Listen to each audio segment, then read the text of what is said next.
Hi guys, and welcome back to Tom Talks. Make sure to like, share, subscribe, comment, all that good stuff. And today we're going back to some good old music reviews, and we'll be talking about this album behind me, Charli xcx's BRAT. And I'm going to tell you why it's my favourite album of the year so far. So, BRAT quickly follows up Crash, which was, I believe, the last release on Charli's label at the time. That was a good album. I did enjoy it, and I did have a lot of enjoyment from certain singles, but it felt like Charli was sort of playing it safe, and I think that's what she was intending to do. But for me, outside of her original two albums, it was probably her weakest project post Vroom Vroom, personally. But she's come back and she's released BRAT. Some are calling it the album of the summer, some are calling it the album of the year. For me, it's not only my favourite album of the year so far, but I think it's Charli's best album or project in general thus far. Before, I think it was a close tie between Pop 2 and Charli, but BRAT, I think just, it takes everything that you enjoy about Charli xcx and takes it to the next level, and it adds a lot of depth to her as a person, which, as I said, helps take it to that next level. In my opinion, it's her magnum opus. I feel like this is potentially going to be the best album we're ever going to get from Charli, which in a way is kind of sad, but that's not like a discredit to her. I just think this album is just that good. First of all, let's touch on the production. We've got A.G. Cook on here, George Daniel, Gessa Faustine, Hudson Mohawk, Finn Keen, various others. And they all kill it, whether it's making something that's like pop, like 360, the sort of hyper popness of a track like Rewind, a thumping rave jam like Back to Back or Club Classics, or something a bit quieter like, I might say, Something Stupid. But the production really goes off here, and it's a great mesh of Charli's more quieter moments, her bonkers out there hyperpop, and her manic banging dance anthems. And yeah, it's a really good production. I don't think there's a production on this album I dislike. I think I like everything production wise here.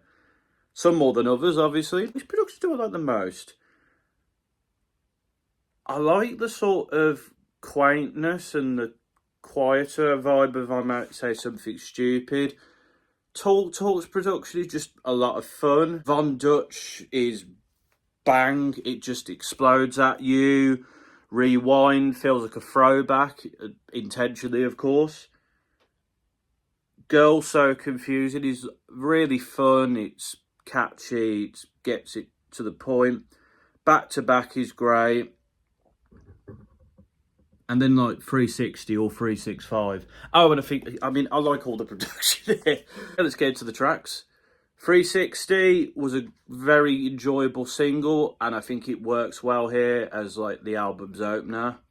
It's a fun, catchy little pop single about Charli sort of at her sort of most prominent, it's me, this album is me, I'm here.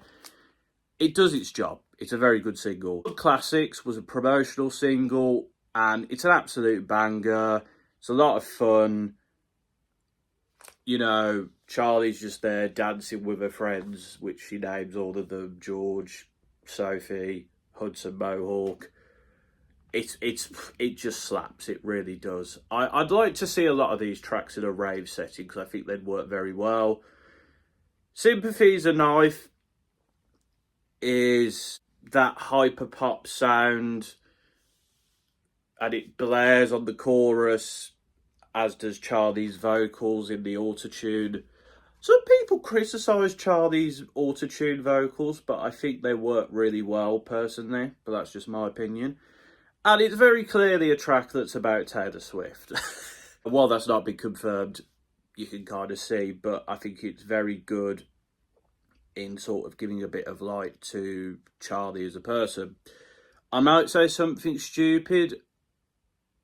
Is short, but it's straight to the point, and it gives us a bit of that vulnerability that we are going to see throughout this album. Talk is just euphoric, it's catchy, it's a great pop single. I feel like this is probably going to be a single in the future, but it's just, the track's just it's just a lot of fun. Von Dutch was the lead single. It blares at you, it's wild, it's chaotic. And it's a cult classic, but it's still pop, as the lyrics say. Everything is romantic. I do enjoy this. I feel like this might be my least favourite track on the album, though. It just doesn't quite get into the I love this track territory, but I do enjoy it. Rewind is a fun throwback to like that Pop 2 era, sort of Charli reminiscing, and yeah, it's again just a great little throwback to the Charli of, I say the Charli of old, but I mean it was 10 years ago, I guess. But when like that Pop 2 era was almost 10 years ago. God, it's been a while. Like it's almost been 10 years since not Von Dutch. What's the word? Vroom Vroom, which is kind of nuts. Because like, I remember hearing that for the first time when I was at uni. Although that was time flies, what can I say? So a very poignant and emotional tribute to Sophie. It's a really great record, and for fans of Sophie, I think this is going to be deep and very cutting.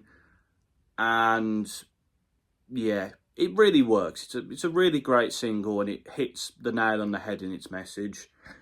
Girl So Confusing is again Charli talking about a difficult relationship with somebody. In this case, it's Lorde, which was confirmed because Lorde's on the remix.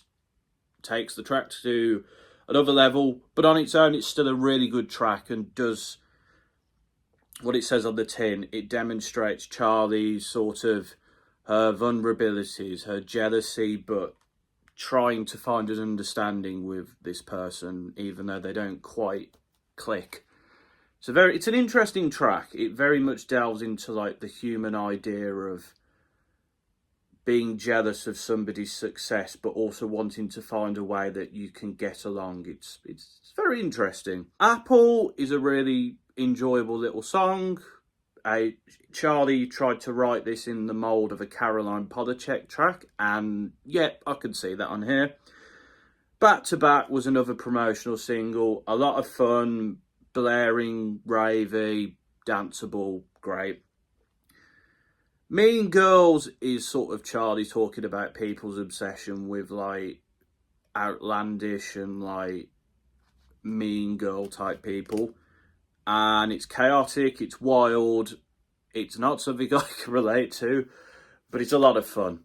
It's, yeah, like most tracks on here. Think About It All the Time is a really interesting track because it's Charli sort of seeing one of her friends have a baby and sort of being the age that she is, sort of reflecting and thinking, should I have a kid? Should I not? Does it make me feel whole to have one?